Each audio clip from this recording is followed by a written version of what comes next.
श्री शिव की आराधना के लिए पार्वती जी की दुष्कर तपस्या।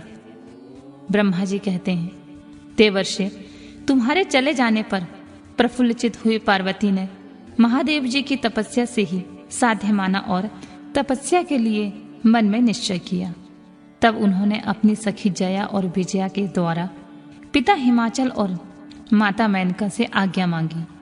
पिता ने तो स्वीकार कर लिया, परंतु माता मैना ने स्नेहवश अनेक प्रकार से समझाया और घर से दूर वन में जाकर तप करने से पुत्री को रोका।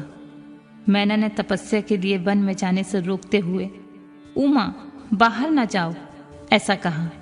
इसलिए उस समय शिवा का नाम उमा हो गया। मुने, शैलराज की प्यारी पत्नी मैना ने रोकने से शिवा को दुखी हुआ जान अपना विचार बदल दिया और पार्वती को तपस्या के लिए जाने की आज्ञा दे दी। मुनि श्रेष्ठ, माता की वह आज्ञा पाकर उत्तम व्रत का पालन करने वाली पार्वती ने भगवान शंकर का स्मरण करके अपने मन में बड़े सुख का अनुभव किया। माता पिता को प्रसन्नता पूर्वक प्रणाम करके शिव के स्मरण पूर्वक दोनों सखियों के साथ वे तपस्या करने के लिए चली गईं। अनेक प्रकार के प्रिय वस्त्रों का परित्याग करके पार्वती ने कटि प्रदेश में सुंदर मूंछ की मेखला बांध शीघ्र ही वकल धारण कर लिए। हार का परिहार करके उत्तम वृक्षचर्म को हृदय से लगा दिया। तत्पश्चात वे तपस्या के लिए गंगोत्री तीर्थ की ओर चली गईं, जहां ध्यान लगाते हुए भगवान शंकर ने कामदेव को दग्ध किया था। हिमाचल का वह शिखर गंगावतरण के नाम से प्रसिद्ध है। वहीं परम उत्तम शंगी तीर्थ में पार्वती ने तपस्या प्रारंभ की।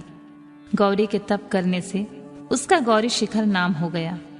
मुने, शिवा ने अपने तप की परीक्षा के लिए वहां बहुत से सुंदर एवं पवित्र वृक्ष लगाए जो फल देने वाले थे।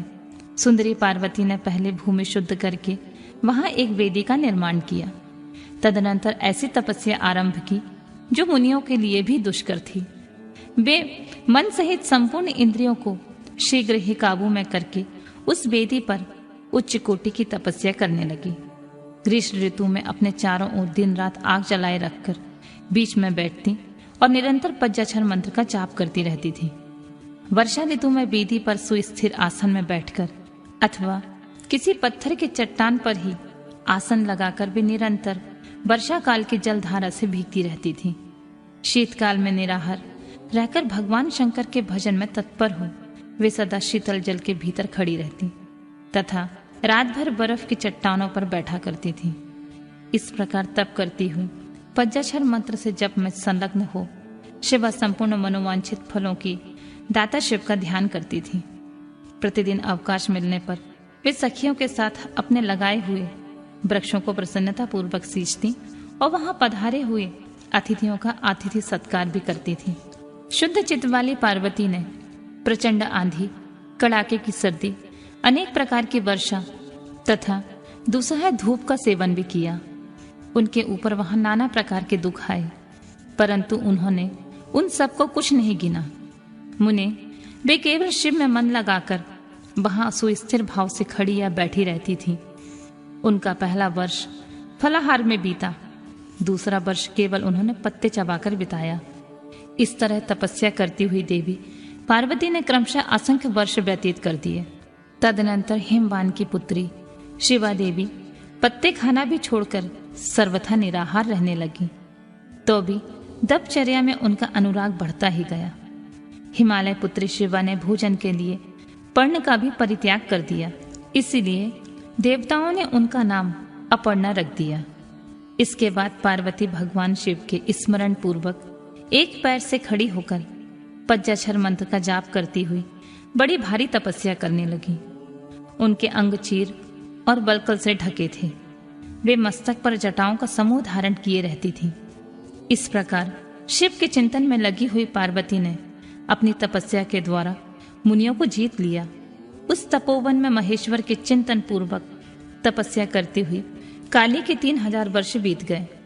तदनंतर जहां महादेव जी ने 60,000 वर्षों तक तप किया था, उस स्थान पर क्षण भर ठहरकर शिवा देवी इस प्रकार चिंतन करने लगी, क्या महादेव इस समय यह नहीं जानते कि मैं उनके लिए नियमों के पालन में तत्पर हो तपस्या कर रही हूँ फिर क्या कारण है कि सुदीर्घ काल से तपस्या में लगी हुई मुझ सेविका के पास भी नहीं आई? लोक में, वेद में और मुनियों के द्वारा सदा गिरीश की महिमा का गान किया जाता है। सब यही कहते हैं कि भगवान शंकर सर्वज्ञ, सर्वात्मा, सर्वदर्शी, समस्त ऐश्वर्यों के दाता, दिव्य शक्ति संपन्न, सबके मनोभावों को समझ लेने वाले, भक्तों को उनकी अभीष्ट वस्तु देने वाले और सदा समस्त कष्टों का निवारण करने वाले हैं। यदि मैं समस्त कामनाओं का परित्याग करके भगवान वृषभध्वज में अनुरुक्त हुई हूँ, तो वे कल्याणकारी भगवान शिव यहाँ मुझ पर प्रसन्न हो।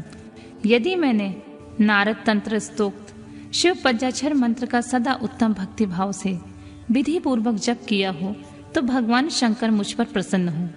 यदि मैं सर्वेश्वर शिव की भक्ति से युक्त एवं निर्विकार हूँ, तो भगवान शंकर मुझ पर अत्यंत प्रसन्न हो। इस तरह नित्य चिंतन करती हुई जटा बलकर धारणी निर्विकारा पार्वती मुंह नीचे किए सुदीर्घ काल तक तपस्या में लगी रही। उन्होंने ऐसी तपस्या की जो मुनियों के लिए भी दुष्कर थी। वहां उस समय तपस्या का स्मरण करके पुरुषों को बड़ा विस्मय हुआ। महर्षि, पार्वती की तपस्या का जो दूसरा प्रभाव पड़ा था उसे भी इस समय सुनो।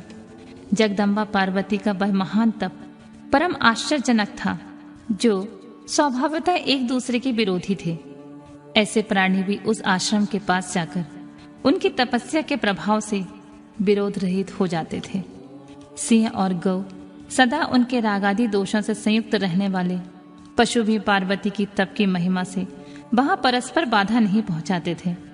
मुनिश्रेष्ठ, इसके अतिरिक्त जो स्वभावतः एक दूसरे के बैरी हैं, वे चूहे, बिल्ली आदि दूसरे जीव भी उस आश्रम पर कभी रोशनी आदि विकारों से युक्त नहीं होते थे।